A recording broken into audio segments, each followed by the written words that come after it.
Well, good morning, everyone. I am Mark Rozelle. I serve as the Dean of the Schar School of Policy and Government here at George Mason University, and we are very proud to host the Michael V. Hayden Center. The Hayden Center has been a prominent voice in explaining and demystifying intelligence and national security issues, and for the past 8 years, it has been the Schar School's leading convener of public events with leading policymakers and thought leaders working in these areas. And this is what we do at the Schar School. This week alone, we've had events with Jack Smith, Vice President Mike Pence, and now today we are honored to have Senator Mark Warner back with us. So with that, I would like to introduce our event, the Hayden Center Director, Larry Pfeiffer. Larry?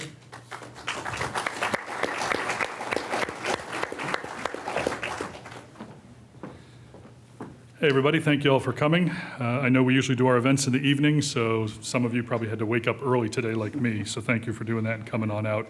Also welcome to our YouTube live stream audience. As Mark said, the Hayden Center is here to put a spotlight on intelligence and the role it plays in supporting policymakers or sometimes failing policymakers and figuring out what to do correctly moving forward. We do that through events like this. If you're not familiar with the Hayden Center and you'd like to know about our events as quickly as possible, go to our webpage, haydencenter.gmu.edu. You can sign up to get our notifications for our events and be amongst the first to be able to sign up. We were founded by General Hayden. General Hayden sends his regrets. He's unable to attend today due to a family commitment, longstanding family commitment, but he extends a warm welcome to the Senator and Jim. The event today is being broadcast live on C-SPAN 2. It's also being live streamed on our YouTube channel and recorded. We're going to have time for audience questions. Those of you in person, Jim will alert you to when he's getting ready to start calling on you. You can just start lining up at these two microphones in the aisles. We'd love for you to introduce yourself when you ask your question. We'd love you to keep your question nice and tidy and short. And the virtual audience, use the live chat function in YouTube. We'll be monitoring that, and I'll ask your questions on your behalf. With regards to today's event, this is a very, very important, vital conversation, I believe. Yesterday, Senator Mark Warner, the Vice Chair of the Senate Intelligence Committee, took to the floor of the Senate to address his colleagues on his very grave concerns about the intelligence community, specifically regarding mismanagement, politicization, and interference with oversight, and the increased risk that brings to every American, every one of you in the audience here, every one of you watching on YouTube. So today we welcome the senior senator from Virginia to share those concerns with us and to answer your questions about it. Guiding the conversation today is Jim Sciutto. You all know Jim from television, chief national security analyst and anchor at CNN since 2013. Earlier in his career, he worked for ABC News as a senior foreign correspondent, but he also served in the government as a chief of staff and senior advisor to the ambassador to China. So he's another Govey at heart, I guess. So with that, I will turn it over to the gentleman. Thank you very much. Thank you. Thank you, Larry. Thank you, Mark. Thank you to Michael Hayden, old friend, who I wish I could be here as well. Thank you, Senator, for taking the time and giving me the opportunity to ask these questions. And thanks to all of you on this gorgeous day for spending the next hour of it inside. Senator, I enjoyed watching your speech yesterday, and it struck me that the core of your message is that this is not just a systemic risk, a breakdown of systems that we've had for years to ensure good intelligence, but that it is a security risk, that because you're breaking down those systems, that it makes the country less safe. Do I have that right? You have it right, but let me just first of all, thank George Mason. I've spent a lot of time in this room over the years, and many supporters of George Mason, local elected officials. Dr. Rozelle and I think we both kind of started in Virginia politics roughly at the same time. He on the commentator side, me as helping a gubernatorial candidate in mid-'80s, and it's great to see so many friends here. Yeah, I don't, as I started my talk yesterday on the floor, I don't go down and pound the podium a whole bunch in terms of the histrionics that a lot of folks use. But I am deeply, deeply concerned about what's happening. And, I say this as somebody who, 15, 16 years ago, it was relatively new to the IC. I'd been governor of Virginia when I got to the Senate, and had visited as governor some of the installations, but really, it was a strange way I ended up getting on the Intel Committee, but it's been, frankly, the joy of my time in the Senate. And part of that has been getting to know the men and women who are in the IC, because while I have huge appreciation for men and women in uniform, the public recognizes them, gives them some of the approval. Folks in the IC, by the nature of their jobs, they are mostly not recognized, but they are so professional, committed. I've never had the foggiest notion what somebody's politics were. And I have, been on this for much more than a decade, and I've seen where they've got it right, I've seen where they've got it wrong, but there is always this move towards constant self-improvement. And what I've seen in these last 8 months that's been so stark and stunning is an effort to try to bend the IC, and I think they have been fighting back, but bend the IC to create a product that will be convenient for the current administration, or that will exclude people who they felt have not been as loyal to this administration, to the point that, I know, and I don't think this is just on the IC, but the whole notion that a vetting question for senior leadership of what do you think happened in the 2020 election? And if you don't answer appropriately, your ability to get a job is or advance. And what that makes us dangerous is the value of the intelligence community to speak truth to power and inform policymakers, the president, the Congress, the military, what our adversaries, competitors, friends are doing around the world. Part of that comes from human intelligence, what we classically think is human spying. Some of that comes from signals intelligence in terms of being able to listen in. Some of that comes from satellite operations. And if we don't have the best people, or if analysts feel they can't give an honest assessment without it hurting their career, that completely makes us, in a certain sense, flying blind, particularly in the case, I believe, of China, which I think the major issue of our time is technology competition with China. Obviously, Russia is an enormous challenge, but Russia was always a military threat and an ideological threat. China literally is competing, and China's a great nation, with us in every technology domain. And if we don't have that ability to observe what's happening and plan ahead, and a lot of that comes from our intelligence community, then Americans are less safe. If we aren't able to use 75 years worth of relationships that we have built in formal alliances and informal alliances, and frankly through the use of soft power, so that at the end of the day we are kind of viewed as the good guys even when we do make many mistakes. And we've seen that soft power disappear. We've seen more and more time and again where people are starting, and nations around the world, long-term friends are starting to think, well, maybe China's a long-term better bet than America, a more stable bet. Then that undermines all of our national security and the safety of the American people. And this is just not normal. And it is exponentially different than it was in the first Trump administration. I disagreed with President Trump many times in the first administration. But for the most part, the folks who worked in that first administration adhered to rule of law. Not always the case, as some in the audience know. But for the most part, adhered to rule of law, felt like they they tried to protect the community. And in this case, particularly led by the Director of National Intelligence, Ms. Gabbard, who testified to our committee that she would never try to politicize the intelligence, and I believe has done the opposite. That leads to an undermining of all of our security, and I'm happy to go into as much detail as anyone wants. To your knowledge, has that political pressure already impacted assessments of the threat from Russia and Vladimir Putin? It struck me when I heard President Trump yesterday next to Keir Starmer say, and this is not the first time he said something along these lines, but the Ukraine war doesn't matter to the U.S. And he said, and he turned to Starmer and said, I don't think it matters to you either. He has quite a different view of Russia and Putin than, to my knowledge, the intelligence community has, and even a bipartisan majority on Capitol Hill. 84 senators, by the way. Yes. Been on the Russia extension sanctions list.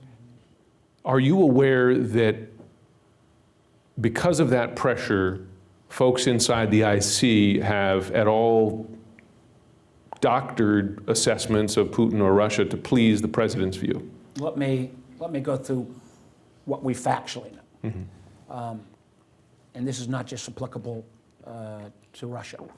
We factually know senior intelligence officials who do the National Intelligence Council, who did an assessment when the president was trying to say, the Venezuelan gang Trindalagua was directly involved with the Maduro government. And let me be clear, the gang are bad guys. The Maduro government is awful. The Venezuelan people voted overwhelmingly against him. They did an intelligence analysis that said both bad entities, but the direct relationship, not so much. They were relieved of their positions. We have seen recently 37 people with top-level security clearances removed by Director Gabbard, including in that revealing of something that was kind of the holy of holies, exposure of an undercover agent. We saw at the beginning of the administration complete carelessness when the Doge boys were around, and close to 400 CIA agents' identities revealed because of careless handling of their identities.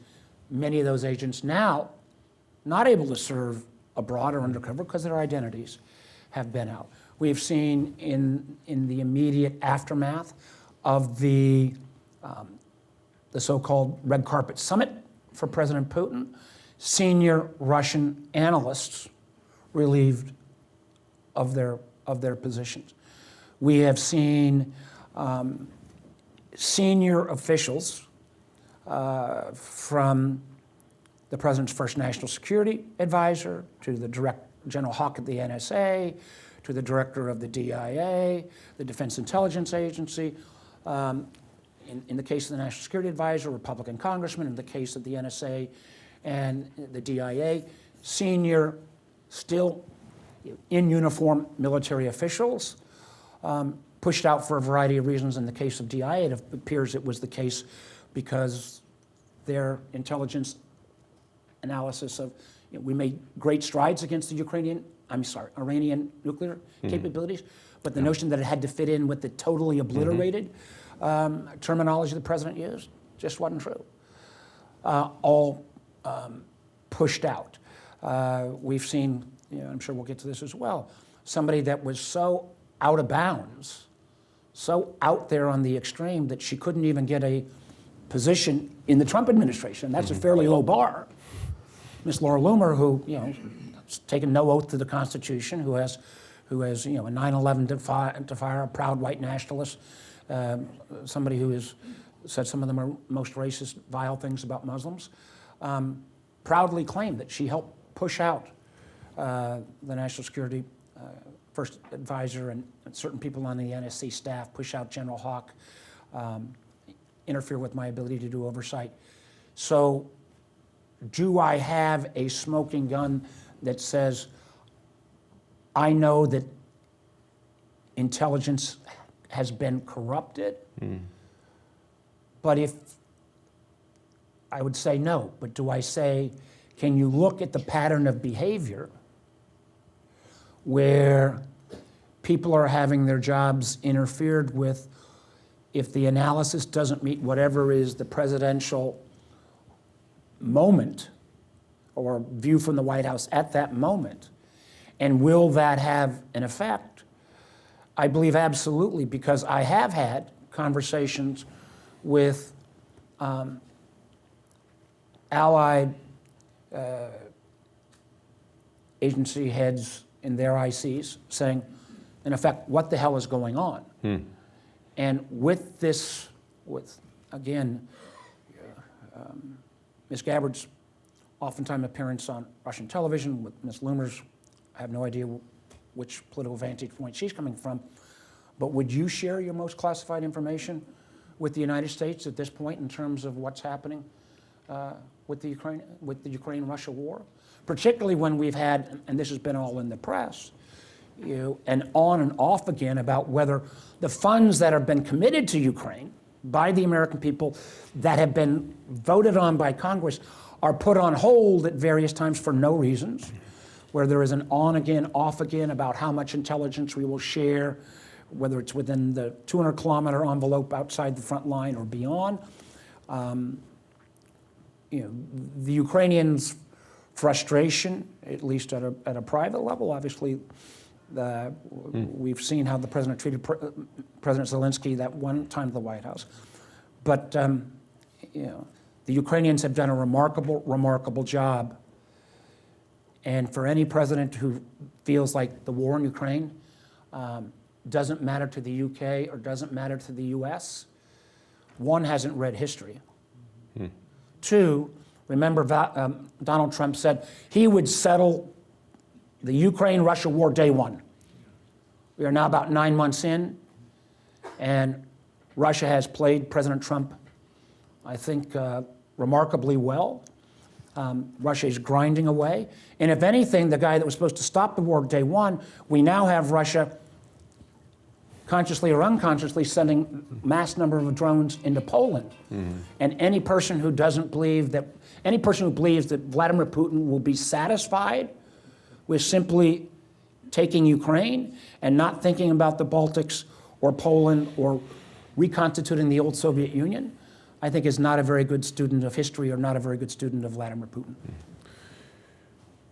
The assessments, statements, policy decisions that play down the threat from Russia or the war in Ukraine, your Republican colleagues know, based on their own voting history, right, including on this sanctions package that's still sitting on the back burner, they know them to be false.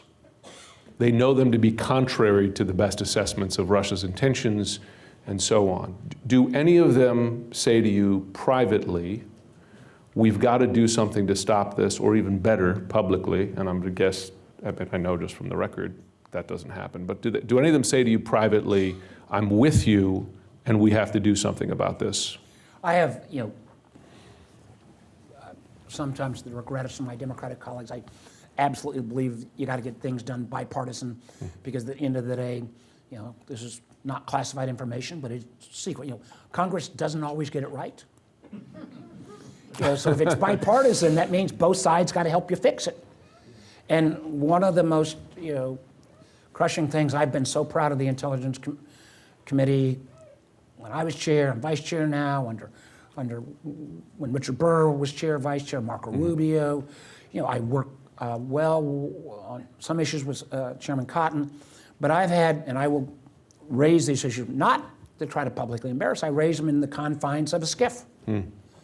And virtually every Republican member of the committee has come up and said, Mark, you got to keep talking about it. You got to keep. We even had one member say a couple times, Mark, it's like you're a conscience. Candidly, I don't want to be your damn conscience. I want you to vote your conscience. And the pressure, particularly on more moderate Republicans right now, is enormous. But I think there is broad-based agreement, not just from the Intelligence Committee. I mean, remember this new bill about dramatically increasing Russian sanctions is led by Lindsey Graham. The reality of Putin's ambitions, the incredible ability of the Ukrainians to defend themselves and frankly change the whole nature of war by use of drones. I mean, some of our best things we've sent to the Ukrainians, for example, our most advanced tanks, they can't even get to the front line now because I thought there was a kill field on 10 kilometers of each side of the front line. It's now more like 40 kilometers on each side. So, there are so many lessons that our military has to learn going forward. A whole different topic.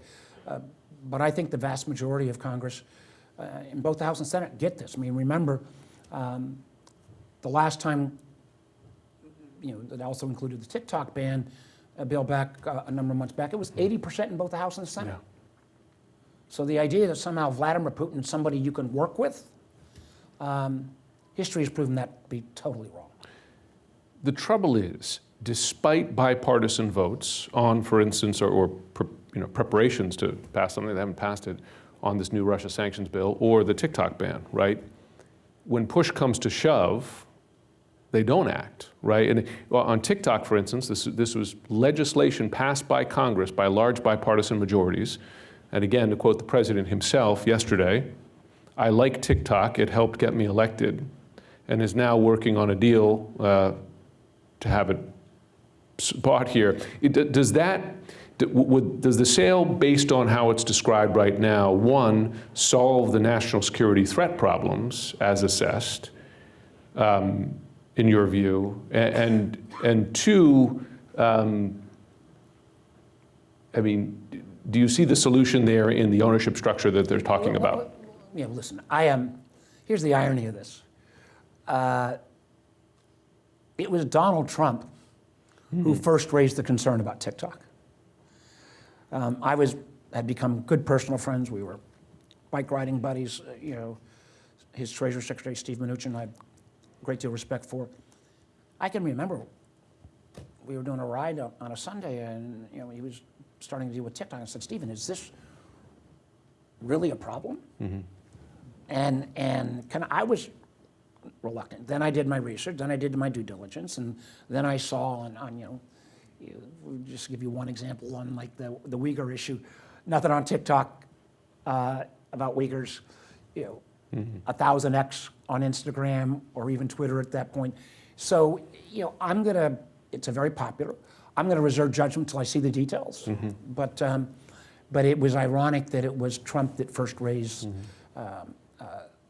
this alarm. And as we've seen with the brutal murder of Charlie Kirk, the fact that we have so few trusted sources and the ability of social media platforms to frankly not only spread disinformation and exacerbate violence and exacerbate raw feelings, it's very powerful. And again, in this area, not just with TikTok, but with all the platforms, Congress gets a big fat zero. I've got 9 pieces of legislation starting in 2017, 8 of which are bipartisan, that we've not acted. And not just me. We still haven't passed the Kids Online Safety. We passed it, but the House wouldn't take up the Kids Online Safety Act. And again, because part of the challenge we've got now with the intelligence, let me bring it back to the IC for a minute. And we're asking the intelligence community to kind of move the giant ship, which used to be, can we spy on the opponent's government and basic military. National security is no longer who's got the most tanks and guns. It really is who's going to be the most successful in technology development.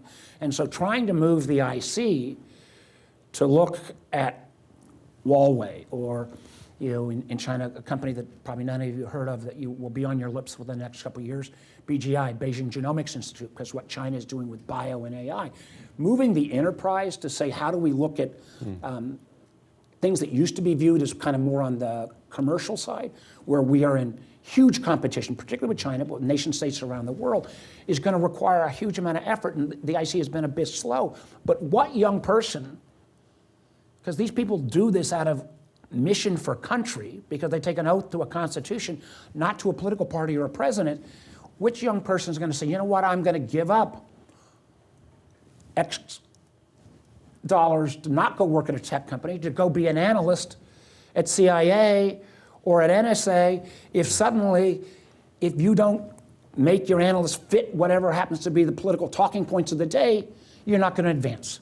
If that doesn't drive home the fact that that makes all of us and our country weaker, then you're missing the whole premise. I was at an event last night at dinner with a combination of Republican and Democratic lawmakers, whole host of folks from the defense industry and the DOD, now DOW, I suppose. And the one area of agreement was that this is a tech competition, right? When you're talking about the national security conflict with China in particular.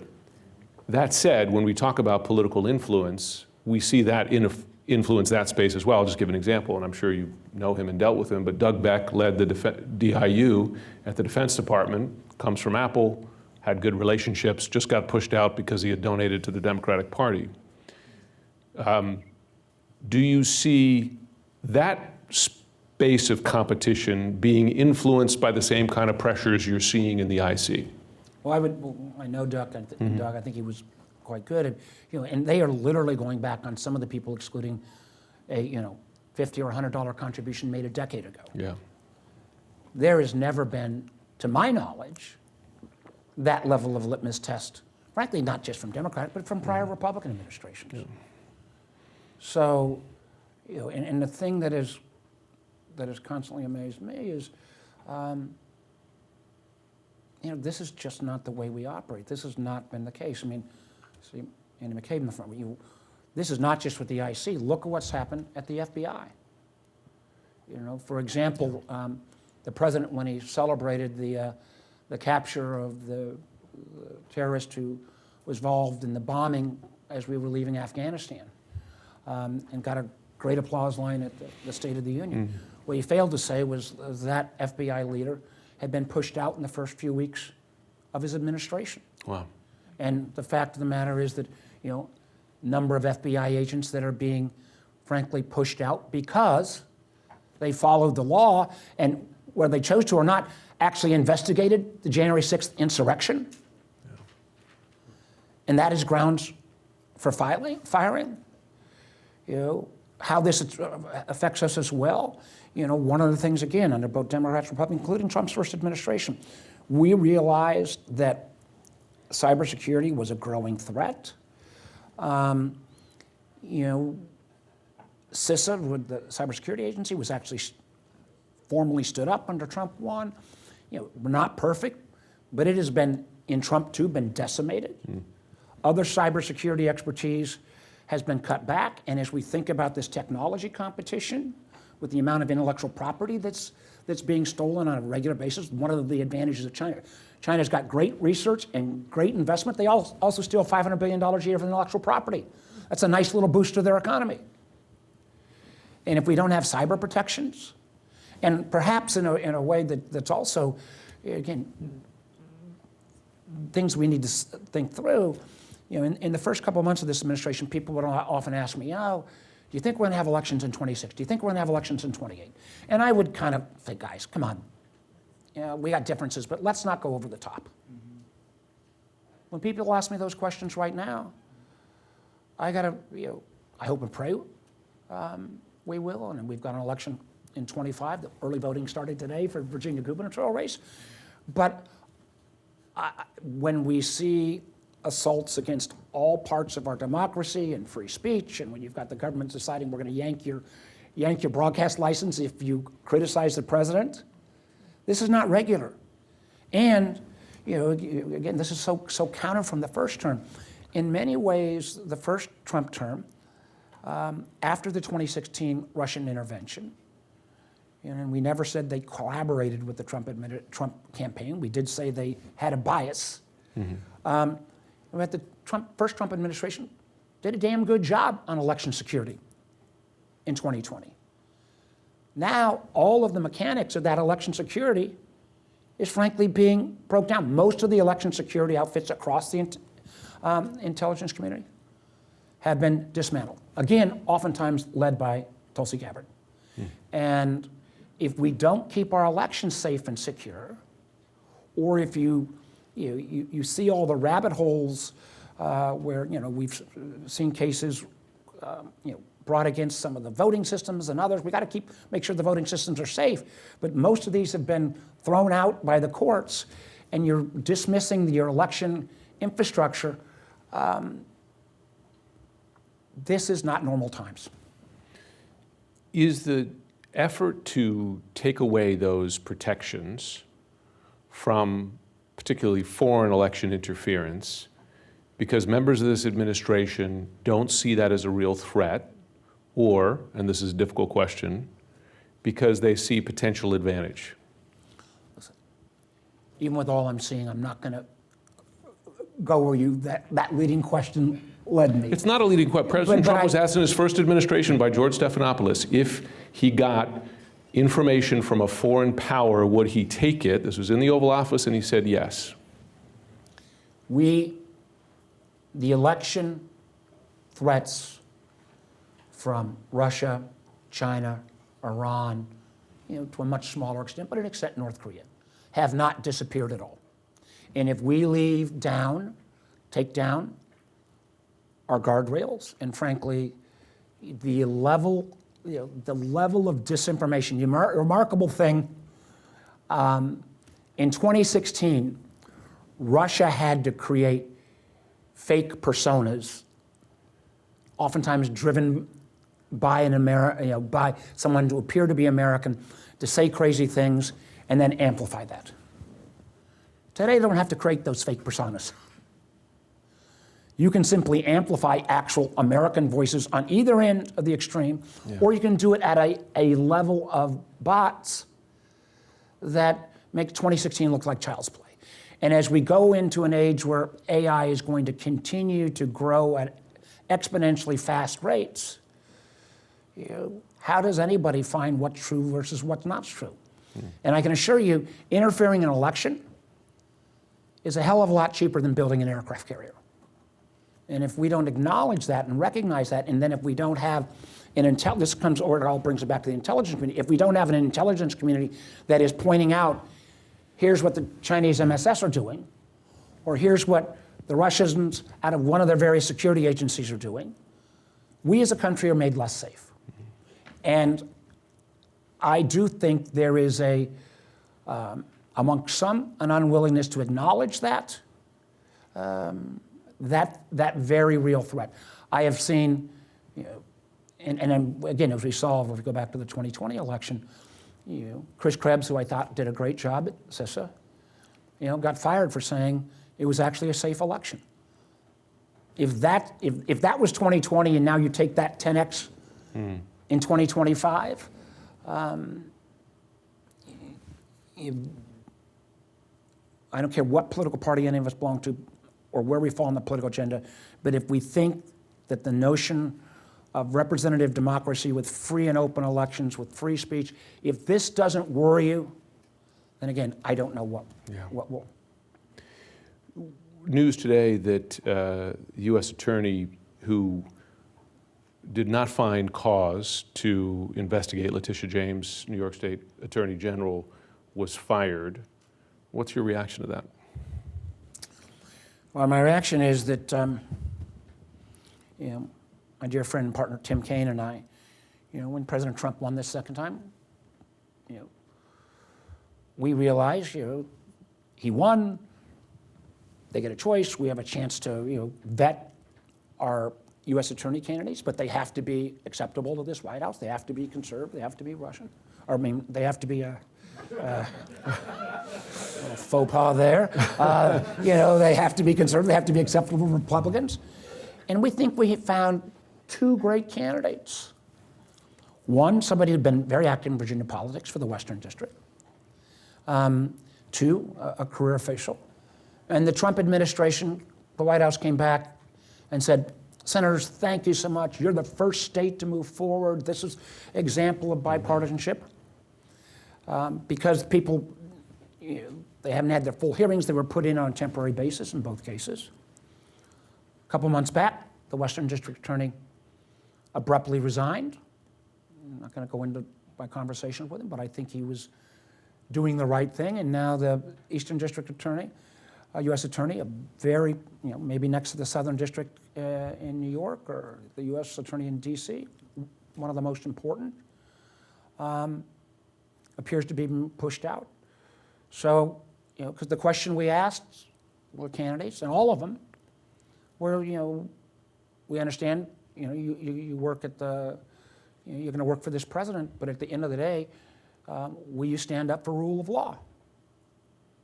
And not knowing all the facts, let me be clear, but it appears that both of our choices met that criteria, and by meeting that criteria, they've lost their jobs. Again, you can take any of these incidents in isolation and say, well, I can explain away this or that. You cannot take all these incidents in together without drawing a conclusion. And it's why, again, and I'll be trying to lay this out in more detail, I'm not talking about a half dozen incidents within the intelligence community. I'm talking about literally dozens. And small item here, small item there, but in aggregate, it puts a chill on this community. And I so worry, would any of us say to our kids or grandkids, go work at the CIA, go work at the NSA, go work at the NGA. And in the NGA, National Geospatial Agency in Virginia, where I do, part of my job now is congressional oversight. There are only 17 of us in the Senate that even get to go to many of these facilities because we are read in, and as a chair or vice chair, which I've been for the last decade, I'm in what's called the so-called Gang of Eight. We get to see everything, the Holy of Holies. And part of my job is to go and visit these agencies, hear the management, yes, sit down with the workforce because there also happen to be Virginia constituents, and do a review. I've done it with Marco Rubio, I've done it with Richard Burr, 9 times out of 10 I do it alone, because another politician doesn't want to sleep with you. And I'd had a long planned visit to the NGA. It was scheduled a couple of weeks ago. It had been scheduled for literally months. And it was a visit that wasn't even announced to the public. And the aforementioned Laura Loomer came out and started whacking me online, and strangely enough, 3 days before the visit, my visit got canceled. So one of the questions I ask is, and that was canceled by Pete Hegseth, DOD, it seems like Ms. Loomer, who's got no position, has taken no oath of office, has views that are beyond the extreme, is frankly driving DOD and driving the DNI, the intelligence community. And again, do we want that kind of individual who is so out of the norm that she couldn't even get a job in the Trump administration, what appears to be calling some of the shots? And please, again, don't believe me, read her own news feed where she claims credit for all of these firings over the last 8 months. And the number, this has been the one that, again, I wish folks would drive down. I've had a half dozen Republicans say to me, Mark, you're 100% right, but man, she came after me too. She is equal opportunity abuser.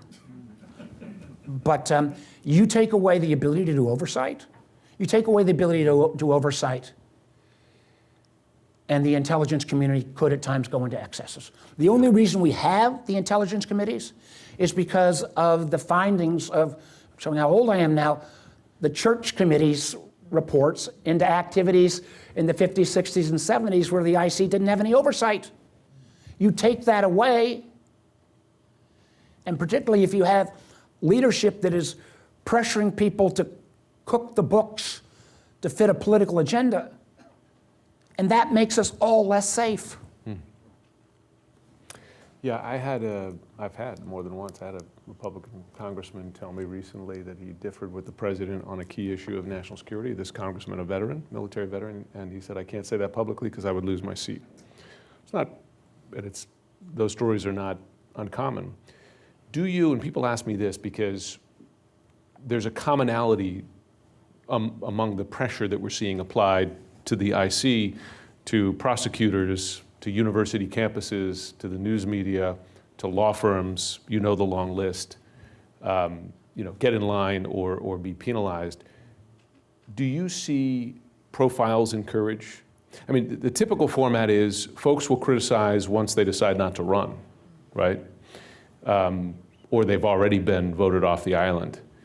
Do you see, can you name some, where folks have stood up at potential personal cost or professional cost? I don't. I'll put my friends in more harm's way. But, listen, I think Tim Kaine and I did pretty damn good choices of U.S. attorney candidates. I think there are, well, the thing that is probably, I've been doing this for a while, this job, governor, senator, that's been the single most disappointing and kind of heartbreaking is there have been a half dozen times when there's been such an outrage, publicly or private, that I thought this will be the final straw. Yeah. This will finally break through. And so far, it mostly hasn't. And I've had, and again, this was, I think, even worse when Musk was affiliated with Trump. But the stories I've heard from Republican senators who have even moved towards opposing, the level of threats they get, and what is so sick and misogynistic is that not only is the member threatened, but oftentimes it is the family and almost entirely the daughters. Yeah. Yep. This is United States of America in 2025. Is this who we are as a people? I mean, I think, let me be the first to acknowledge, the Democrats screwed up the border under Biden. Border security is important, but you can be for border security and not be for masked ICE agents picking up moms as they drop off their kids to daycare or people going to work. I just pray that is not who we are as a country. And so far, you guys are here, or people who follow politics, but it's not penetrated through. I do think, the president said he was going to lower prices. I don't know anybody that thinks prices are lowered. This president has made America dramatically sicker already, and is on a path to even more. And I think the overreach on taking away health care will probably be where the battle will be fully joined. Because I can tell you in Virginia, your rates are going to come out in October, and they're going up. If you make, 80 grand in Arlington and a couple at about age 60, and then you buy through the Obamacare marketplace, your rates are going to go up $800 or $900 a month. Finally, a month, Rodney, a month. That's a lot, even in rich Fairfax County. But it's all this, and so far, maybe because, again, people are kind of turned off to politics, and so far, but you can't do the tariffs without having an effect. You can't lose America's soft power without having some effect. You can't, have the strains on the workforce. You can't take away health care from this many Americans without it actually cutting very deep. And again, we have a chance in Virginia to give a grade. It's not only about what's happening in Richmond, but it will be viewed as, as the first report card on President Trump. Yeah, just the thing about threatening daughters stands out to me. Dr. Fauci, who I've known for years, we happen to go to the same all-boys Catholic high school in New York, a few years apart. He lives in my neighborhood, walks around with his large Secret Service detail as he has for years because of threats to him. But it's the direct threats to his daughters, which happened, at their homes, right? Where they live is the thing that really sits with him, as it would to any father, any parent.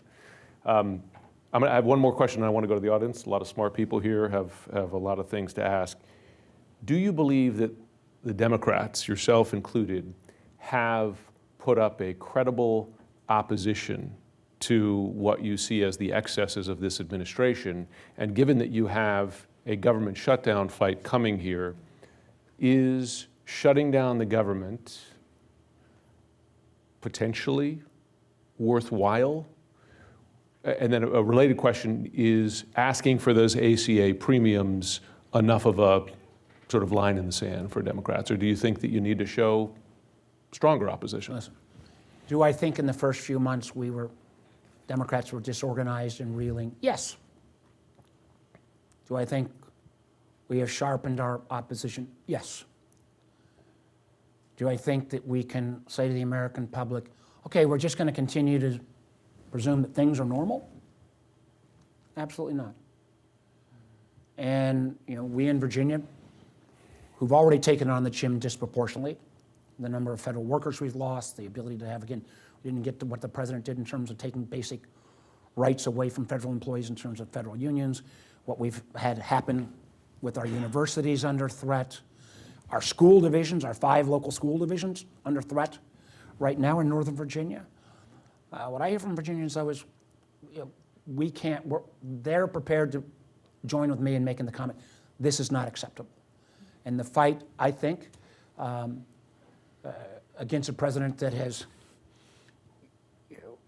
dramatically cut research in healthcare, got a Secretary of Health that wouldn't acknowledge how many Americans died from COVID, and even in the same breath said that Trump ought to get a Nobel Prize for Operation Warp Speed, but wouldn't acknowledge the vaccine worked. And the fight around healthcare is, I think, a fight worth taking because, we've seen, and I say this to the media, I say this to the law firms, I say this to the business community. I think people thought, well, if we keep our head low, if we stay out of the harm's way, it's all going to we're not going to get hit. Bullshit. And one of the, I think about, I was down in a little town in southeast Virginia, Franklin, Virginia. In all likelihood, their hospital's going to close. The healthcare system, Bon Secours, didn't want to have me meet on the hospital grounds. Yet they come in and lobby like mad. Please, we got to restore the Medicaid cuts. We're going to get completely creamed if these tax subsidies go away. Our hospitals are going to, but the idea that you can argue to me on one hand, then say, but don't put my name in that. If we don't stand up, we're going to all get what we deserve. And we're going to be in a very different country. And I never thought we'd have this many changes in 8 months. We are only 8 months in. He only got sworn in on January 20th. If we don't fight now, then when?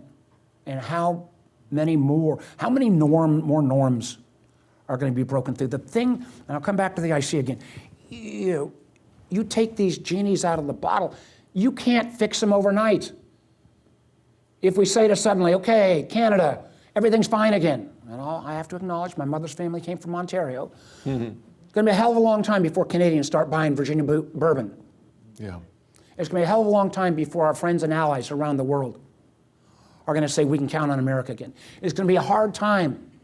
And one of the things we've done, again, we've ignored Africa, the fate, for way too long. More people die in Sudan every day than Gaza and Ukraine combined. And yet when we allow American medicines to rot in Port Sudan because we won't pay the pennies to allow the aid to be delivered, it is wrong, and it's going to be a long time before people will say, hey, we're going to trust you. And China is coming in, lesser degree Russia.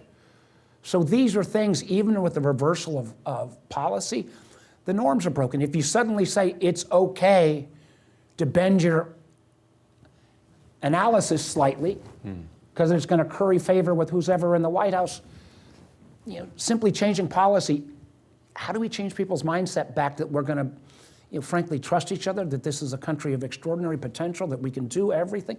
You take away that sense that we are that special, unique country that's actually viewed as the good guys. And those are not things you can reverse on a dime. So we got to have a fight. We're going to have a fight. Thank you. I appreciate you taking my questions. I'll defer now to the audience. I imagine you're the MC for those. Yeah, so if you want to ask a question, please start lining up at the microphones in the 2 aisles here. And I'm going to go ahead and just field a couple quick I ones can here. see this was the shy and retiring crowd. Hey, these folks here, our audience is great. They I know, ask wonderful, and I will try to respectful be questions. short on answers, which Okay. is hard for a senator. So from our YouTube live stream audience, one is just a comment, and I won't mention the name, but she's a former CIA veteran, and she says, I'm a former CIA, and I can tell you your support of the IC is very much appreciated. Thank you for your commitment to your oath. So I just thought I'd pass that along. I'm sure she's not alone. As regards question, we have a question from an audience member, A.D. Patterson, who says, how well are we tracking China's developments in AI, and how deeply have they penetrated our university campus science, computer science, and AI departments and tech workforce? And then follows up with, should they be being granted visas? So we talked a little bit great about that. comment. For a long time, we turned a blind eye at universities to Chinese penetration. The Confucius Institutes, in many cases, were ways, to penetrate. The thing that was frightening is, these Chinese students at our universities are brilliant, and I think our secret sauce has been attracting the best and the brightest around the world. But what would happen in modern times is many of them, when they got into grad schools, where their family members back at home were threatened if they didn't bring back a thumb drive. So sorting through that, I think we've gotten better, but we've still got room to go. In terms of AI, in terms of the intel community penetrating and monitoring Chinese AI progress, we got a long way to go. We still focus too much on the military and the government, and it was an embarrassment in my mind when we had to read in the newspaper that SMIC, one of the Chinese companies, had gotten down, I think, like the 6 or 7 nanometer on chips. We are pounding this. This is not, Bill Burns, I thought, was a great director. I pounded the heck out of him. We've still got improvement to go on moving the enterprise to not just thinking about military and government, but about technology development. Thank you for your support, Senator. We appreciate it in the intelligence community. I teach both law enforcement and national security intelligence locally at a university, and my students are very concerned and would love to hear a message of hope from you. They are seeing themselves as like a lost generation of intelligence professionals. They can't find jobs. They have had internships, they're excellent students, and they're hopeless. Do you think that this administration will cause a true lost generation of intelligence professionals? If it does, we're up the creek. I think, I don't really like the term abundance, but I do like the notion that we kind of grew up in a time when we thought in America there was no problem too big. And I think we've not lost that core of innovation. We got to come back to it. Energy, housing, we could go through a series of areas. But one of the things that we didn't get to today that I think will be a big issue in 26, but a huge issue in 28, is the amount of job dislocation that's going to be driven by AI. And we don't, frankly, Mark Kelly, one of my friends, Senator from Arizona, has got some good ideas here, but we don't even know what to retrain for. I mean, if we go way back in time, 4 years ago, 5 years ago, we thought, everybody become a computer programmer. No, that's not going to be the job. What do we retrain to? And frankly, there has to be some contribution from the enormous amount of wealth from the AI enterprises into owning some responsibility for this transformation, because that also is affecting the IC. But the biggest concern, which I'm threatening here, is those good, smart, independent-minded people who are doing this because of love of nation. I think they will think twice if they're being told, your vetting question of whether you get hired is, who do you think won the 2020 election?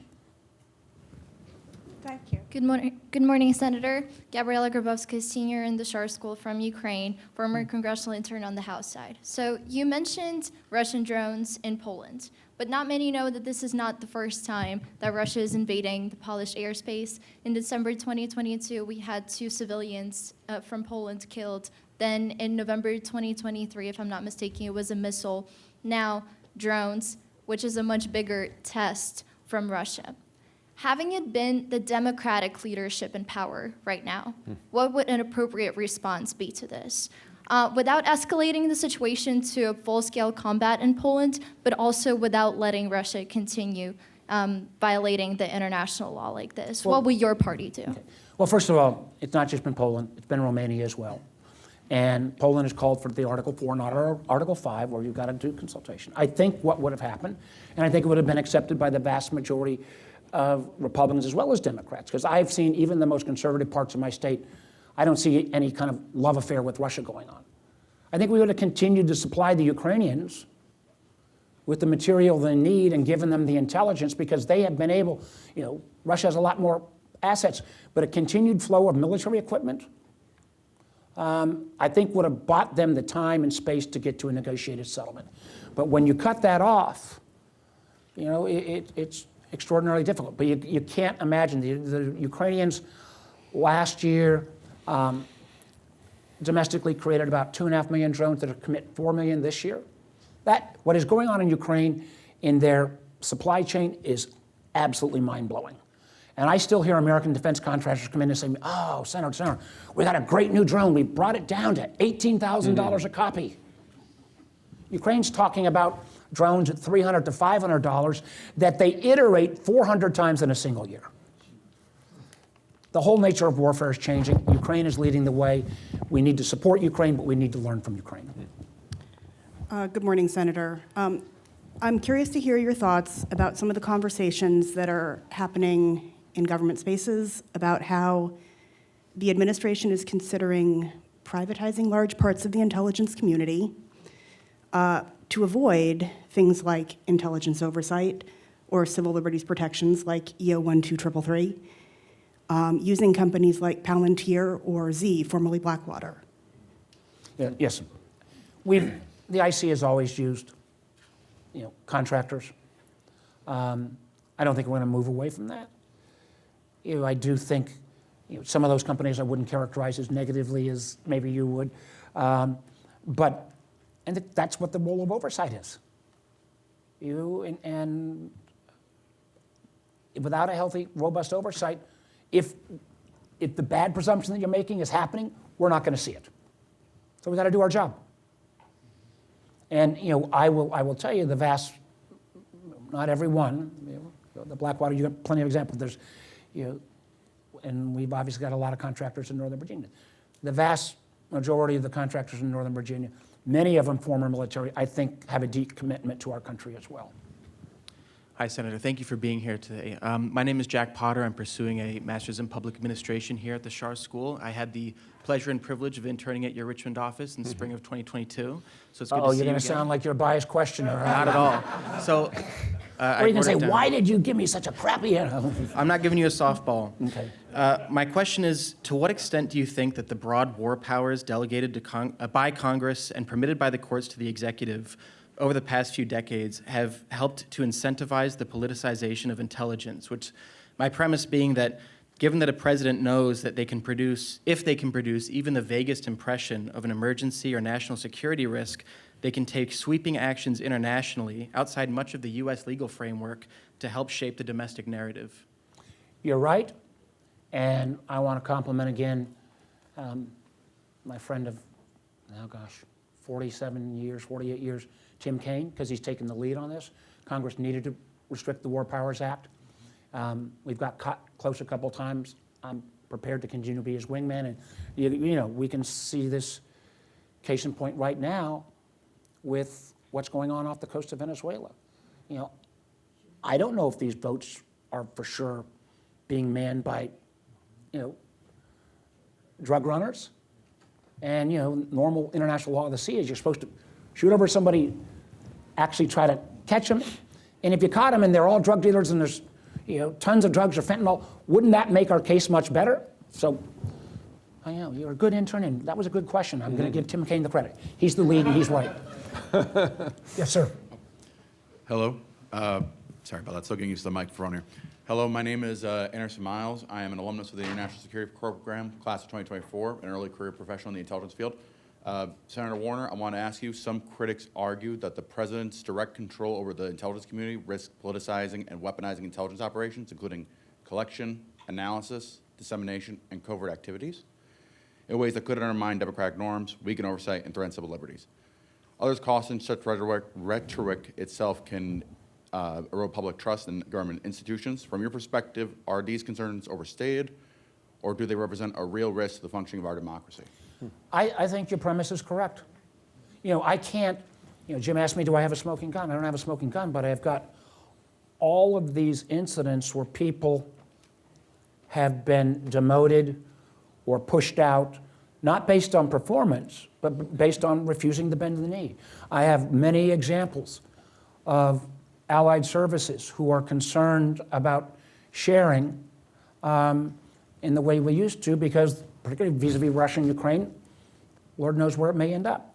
So I think the case is a very strong one, and there's not, I got folks from my team here, there's not a week that goes by that we don't hear from intelligence professionals who are scared for their careers, scared for their jobs, scared for their independence.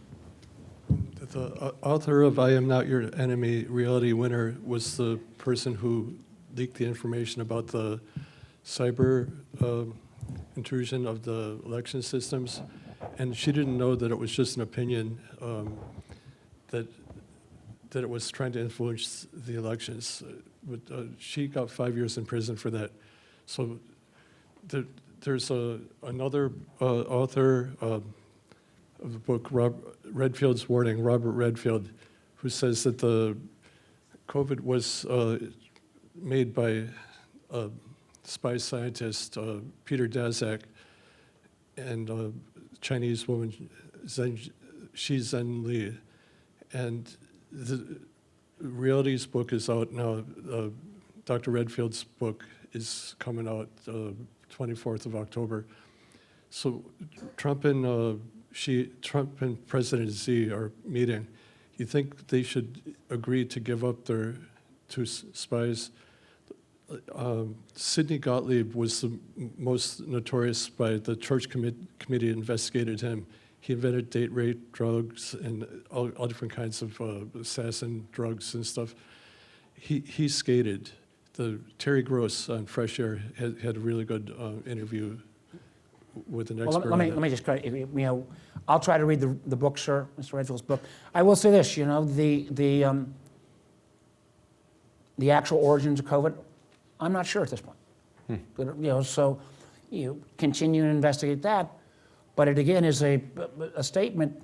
There's been no transparency from the Chinese and on this, and again, that's a concern. But whether we'll ever fully know. But what we do know, that more than 1 million Americans died. What we do know is that the vaccines, that again, were generated because of American innovation and led by America, even though there was obviously European input as well, save lives. And when we can't even factually state that, then we're in a heap of trouble. Yeah. Please. Good morning, Senator. Lucas Granis, first-year student at the Schar School, and I wanted to ask you, you've built a reputation on being a very bipartisan senator, and in such a polarized climate, what does it actually take to make bipartisan legislation work, and where do you see the next real opportunity for both parties to come together? Great question. Listen, everything that happened at the end of Trump 1 and throughout Biden, candidly didn't actually happen through the normal, the bill becomes a law, and you go to this committee. It happened because there were about 10 of us. The Mitt Romneys, the Rob Portmans, the Joe Manchins, the Lisa Murkowski, Susan Collins, Jean Sheen, Mitt Romney and I bought every dinner for the last 7 or 8 years. And we came up with a consensus and said, okay, we're going to push this through even if it means grief from our own side. Many of those folks have retired. I'm prepared to buy as many dinners going forward as needed. But that's been the problem so far. And I hope, I think we'll see after we get through the government funding fight, there'll be an opportunity. I think my Republican colleagues have been almost afraid to meet. I got to respect that. But I think there is this understanding that we got to get back together. We got to find a way out. Ironically, the only, and I would have never predicted this, the only big bipartisan bill that's been done this Congress, at least in the Senate, I think also in the House, is the beginnings of crypto legislation around stablecoins. And listen, I came to this issue reluctantly because there's a lot of hair on that, but I think it's not going away, and you needed to have American regulation. We just did the easier part called stablecoins. There may be market structure going forward. I do think there is a lot of interest around healthcare, which is a much bigger issue. And I just believe we got to put some points on the board bipartisan, because if I can find ways that my Republican colleagues can stand up on an issue, and the world doesn't end when they do. It's not like, because again, one of the things about President Trump, I think that we'd all acknowledge, it's not like he's loyal to any team or individual on an ongoing basis. So, please. Thank you for coming this morning, Senator. I'm a Master's of Public Policy student here at Schar, and Even in more ideal times, there's a difficulty in balancing a democratic need for transparency and accountability against intelligence work or intelligence being used for illiberal means. So my question is, what role do you see the intelligence community could or should play in preventing democratic erosion in this current era? Oh, yeah, great question. You know, frankly, that's why our committee was set up in the first place, because some of the excesses where the IC went into other nations and went clearly against the democratic norms. One, I think it starts, it's got to continue with strict oversight. We do have, very strong rules that the intelligence community still adheres to about not doing regime change unless it is not doing regime change. And one of the areas, and this is kind of not a direct answer, but it is an area where I think our hands have been tied too much, and that's not an intervention in a democracy around the world, but we are still operating on a 1980s version around cyber, and we do much on cyber defense. We don't do, I think, near enough on cyber offense, and I think that puts our country at a huge disadvantage. Thank you. Well, I have to apologize. Am I on? We can hear you. Yeah. So I got to apologize. Oh, there we go. I have to apologize. Somebody has to be the one to pull the hook, and I'm the guy who's going to pull the hook. I'd like to thank our audience. You guys have asked great questions. I apologize to those of you who weren't able to get to your questions. I want to thank Jim Sciutto for leading a wonderful conversation and asking some really insightful questions. And of course, I'd love to thank our senior senator from Virginia for making time to come out to one of his universities and engage us on what clearly is an issue of vital importance to our nation. Can I get 30 seconds? Absolutely, sir. And the 30 seconds is, again, back to the professor who asked about optimism. We still live in the greatest country in the world. We still can have this open discussion here. I still think if you look at innovation almost across every domain, America still leads the way.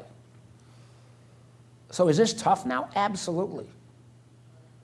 But in a historical context, this is relatively small compared to World War II, the beginnings of the Civil Rights Movement, the notion about women's rights, obviously Civil War. So we can get through this. But what is different now is there is this creeping change that I think, because people are so turned off to politics, it's kind of to heck with all of them. I know everybody's, probable sense when the news comes on. I want to throw a shoe at the TV. I feel the same way, and I'm inside the TV sometimes. But I beg of you, regardless of where you fall in the political spectrum, don't give up. The only way we can make these changes is at the voting booth, and is at keeping people like me held accountable. And I appeal to you, the biggest difference, I was a business guy before as a politician. In business you get measured every year by what you get done. Too often in politics, we value the people who can tell you what they're against, but never what they get done. Hire people that can get to yes. Yes is never going to be perfect. Yes is never going to mean whatever side you're on, you're going to get 100%.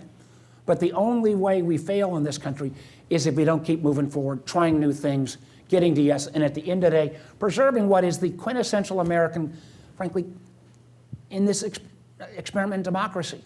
Freedom of speech, freedom of the press, freedom to disagree, without resorting to violence or without resorting to the kind of absolute awfulness that sometimes has become acceptable, particularly over the web. Yeah. We all got to be in the fight, and I thank you so much for coming out today. Thank you. So if I would ask the audience to hold briefly, if you are a member of the press, the senators agreed to meet with you privately across the foyer in the multipurpose room to take a few questions. The rest of you, if you'd like to greet the senator, I would just ask, we're going to give the senator and his staff a chance to get across the hall, meet with the press. If you'd like, then leave the auditorium and wait out in the main lobby there. And I'm sure if a couple of people that got a burning question, I'll try to give you a quick answer. So because again, I appreciate the good questions. All right. Thank you, Larry. Thank you all. Thanks, brother. Enjoy the conversation. Enjoy it. Thanks for taking the tough questions.